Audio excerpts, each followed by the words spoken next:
The Galactic Empire. The Galactic Empire is one of the darkest civilizations in all of fiction. It all starts with Chancellor Palpatine, a seemingly kind old man who is actually Darth Sidious, the most powerful Sith Lord in 1,000 years. During the Clone Wars, he played both sides like a puppet master. He gave emergency powers to himself, convinced everyone it was for their safety, and then flipped the entire Republic into a dictatorship overnight. The Empire's philosophy was simple: fear, control, absolute power. They built the Death Star, a moon-sized battle station capable of blowing up entire planets. And when Princess Leia refused to give up the rebel base's location, they didn't arrest her. They didn't negotiate. They just blew up her entire planet Alderaan.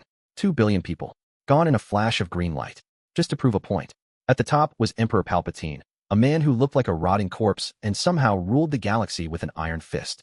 Below him was Darth Vader, his enforcer, a fallen Jedi who choked his own officers for failing him. The Empire didn't just conquer planets. They stripped them of resources, enslaved entire species, and enforced order through stormtroopers who never missed. And the worst part? Most citizens actually supported them. The Empire promised stability after the chaos of the Clone Wars. People traded freedom for safety. And by the time they realized their mistake, the Death Star was already aiming at their homes.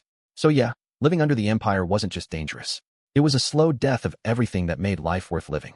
Unless you're a force-sensitive teenager with a lightsaber and a really good aim. The Covenant. The Covenant is one of the most terrifying civilizations in science fiction. It all starts thousands of years before the Human-Covenant War. Multiple alien species, with these extraordinary names, formed a massive theocratic alliance. Their religion was built on one belief. The Forerunners, an ancient godlike race, left behind sacred artifacts called halos. And activating these rings would start a great journey that would transport all faithful Covenant members to godhood. There was just one tiny problem. The halos weren't salvation machines. They were galaxy-wiping superweapons designed to kill all sentient life. The Covenant society was brutally hierarchical. At the top were the prophets, manipulative politicians who controlled the flow of information. Below them were the elites, proud warrior poets who served as military commanders. Then came the brutes, gorilla-like monsters who beat people to death for fun.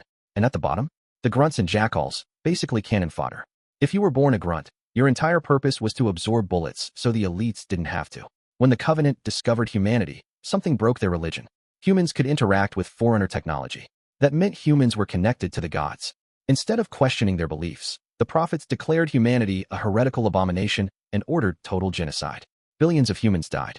Entire planets were glassed from orbit, their surfaces turned into molten wastelands. The Covenant didn't see this as murder. They saw it as mercy. The craziest part? The average Covenant soldier had no idea they were the bad guys. The machines. The machines from the Matrix are one of the most efficient and horrifying civilizations ever imagined. It all starts in the 21st century. Humans created artificial intelligence, and like every sci-fi movie warned us, the AI turned against its creators. There was a war. Humans lost. But instead of exterminating humanity, the machines did something far worse. They enslaved us. The machine civilization is a hive mind of artificial intelligences that have perfected the art of resource management. And what's the most abundant resource on Earth? Human bodies. Not for labor or food, just for electricity. The machines built the Matrix, a perfect simulated recreation of the late 1990s, and plugged every human being into it. While you're living your fake life, going to your fake job, falling in fake love, your real body is floating in a pod, hooked up to tubes, generating power for your robot overlords. Their society is completely unified. No politics and no infighting. Just one singular purpose: survival and expansion. They even have their own good programs like the Oracle who want to help humans. But even her idea of help is a truce, not freedom. The machines would rather coexist with human rebels than risk destroying their power supply. The Combine. The Combine is hands down one of the most existentially terrifying civilizations ever created. Not because they're strong, but because they've already won. It all starts in the Half-Life universe. Earth was doing fine. Humans were colonizing planets, building cities, living their lives. Then the Black Mesa incident happened. A resonance cascade tore open the fabric of reality, creating portals to another dimension called Zen. The Combine are a multi-dimensional empire that has absorbed countless civilizations across infinite universes. They don't have a homeworld. They don't have a leader you can assassinate. They are an idea, a machine, a system that consumes everything in its path. When they detected Earth, they sent a fleet through dimensional space. And in exactly 7 hours, Earth's combined military forces were completely obliterated. After the invasion, the Combine didn't just occupy Earth. They restructured it. First, they shut down human reproduction using a suppression field. No new babies and no future generations. Just the slow extinction of humanity, one death at a time. They drained the oceans and terraformed the atmosphere to suit their needs. They converted captured humans into stalkers, cybernetic slaves with their faces removed, their mouths sealed shut, and their arms replaced with tools. They aren't even allowed to scream. The Combine's true horror is their bureaucracy. There's no evil emperor gloating in a throne room. Just a cold, efficient, faceless machine processing Earth as another entry in their multiversal filing cabinet. The only reason humanity isn't extinct? The Combine doesn't see us as a threat. They see us as a resource. And resources don't get exterminated. They get exploited. The Viltrumite Empire. The Viltrumite Empire from Invincible is what happens when you take the worst parts of the Roman Empire, the Nazis, and every fascist regime in history, then give them superpowers. It all starts thousands of years ago on the planet Viltrum. The Viltrumites were a powerful warrior race, but they were nearly wiped out by a deadly plague. Only about 50 pure-blooded Viltrumites survived. And instead of learning humility, they doubled down on their ideology. The Viltrumite Empire's entire civilization is built on one belief. Viltrumites are the perfect species.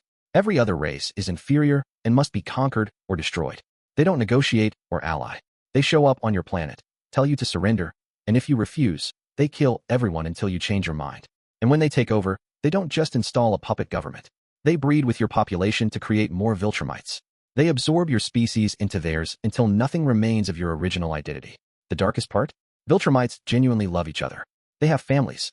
They have honor. They have a code. But their code says that killing billions of innocent people is acceptable if it expands the empire. Nolan, Omni-Man, spent 20 years on Earth pretending to be a superhero, raising a son, loving his wife. And when the time came to conquer Earth, he didn't hesitate. He killed the guardians of the globe in seconds. He beat his own son nearly to death. He destroyed a city. The Viltrumite Empire is terrifying because they're not mindless monsters. They're loving fathers who commit genocide. They're loyal soldiers who destroy civilizations. The Reapers. The Reapers from Mass Effect are the oldest, most patient, and most terrifying civilization in this list. Because they aren't really a civilization. They're a cycle. It all starts billions of years ago when the first organic species in the galaxy created synthetic life. That synthetic life destroyed its creators. So another organic species, the Leviathans, created an AI to solve the problem. Their solution? Every 50,000 years, wipe out all advanced organic life before they can create synthetics that wipe themselves out. That AI became the Catalyst. And the Catalyst created the Reapers. The Reapers are massive, sentient starships that look like giant mechanical cuttlefish of death. Each Reaper is created from the genetic material of an entire harvested species, melted down and rebuilt into a new Reaper. So when Sovereign or Harbinger talks to you, you're not talking to a machine. You're talking to the collective consciousness of millions of dead aliens, preserved forever in metal form. Their method is horrifyingly efficient. They arrive from dark space, the void between galaxies, and attack the Citadel first. The Citadel is the seat of galactic government, and the Reapers use it as a relay to spread across the galaxy in hours. Then they start the harvest. They indoctrinate key leaders, turning them into sleeper agents who sabotage resistance from within. They convert civilians into husks, mindless cyborg zombies. And they melt entire populations into Reaper goo to build more of themselves. The worst part? The Reapers don't think they're evil. They genuinely believe they're preserving life. In their mind, turning organic species into Reapers is a form of immortality. You don't die. You just become part of something greater. And the cycle has repeated for over 1 billion years. The Capital. The Capital from the Hunger Games is one of the most disturbingly realistic dark civilizations ever written. There are no aliens or robots. Just humans doing horrific things to other humans because they can. It all starts after a failed rebellion against the ruling government of Panem, the nation built on the ruins of North America. The Capital crushed the rebellion and created the Hunger Games as punishment. Every year, each of the 12 districts must send 2 children, a boy and a girl, to fight to the death on live television. And the Capital citizens watch it like a sport. The Capital is a city of excess. Bright colors, ridiculous hairstyles, wild fashion, feasts of food while districts starve. They treat the Hunger Games like the Super Bowl. They bet on which child will die first.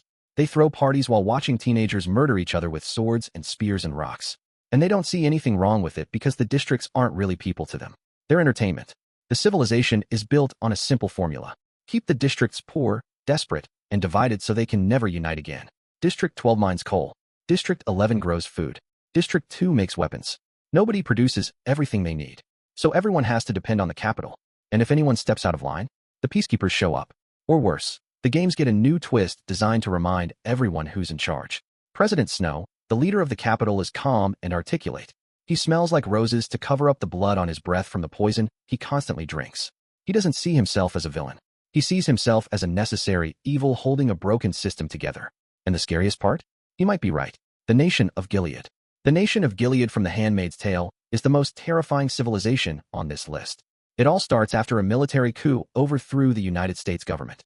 A radical religious faction called the Sons of Jacob used a combination of terrorism, economic collapse, and declining birth rates to seize power. They suspended the Constitution. They murdered Congress. And they created Gilead. Gilead's entire society is built on controlling women's bodies. In this world, most women have become infertile due to environmental pollution and sexually transmitted diseases. The few who can still have children are called handmaids. They are stripped of their names, their identities, their families. They are assigned to high-ranking commanders and forced to participate in ritualized rape ceremonies called the ceremony to produce children. If they refuse, they are hanged. If they try to escape, they lose body parts. If they succeed in escaping, they get sent to the colonies to clean up toxic waste until they die. The hierarchy is insane.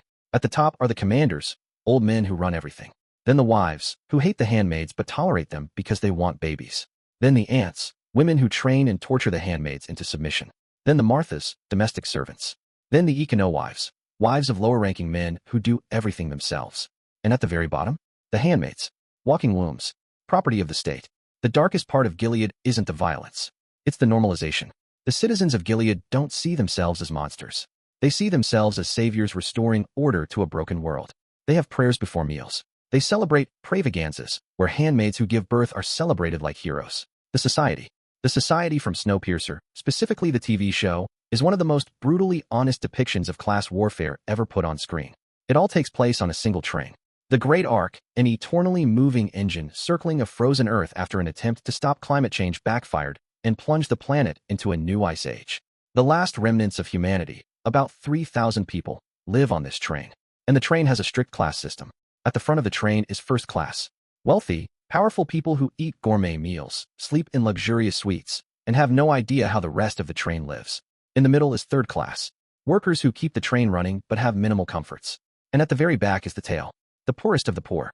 People who stormed the train during the freeze and were locked in the last few cars. They eat protein blocks made from crushed insects. They sleep on metal floors. They have no windows, no medicine, and no hope. The train's leader is Mr. Wilford, the engineer who designed the engine. He's not a president or a king. He's a god. He controls the temperature, the food distribution, the water supply. He can freeze a car just by turning off the heat. He can starve a section by cutting rations. And he uses this power to maintain order. The tail doesn't rebel because they know Wilford could just detach their cars and let them freeze. The front doesn't question Wilford because they're comfortable. The system works perfectly for everyone who isn't at the bottom. The darkest part of Snowpiercer is the children. Wilford takes children from the tail and trains them to work in the engine room.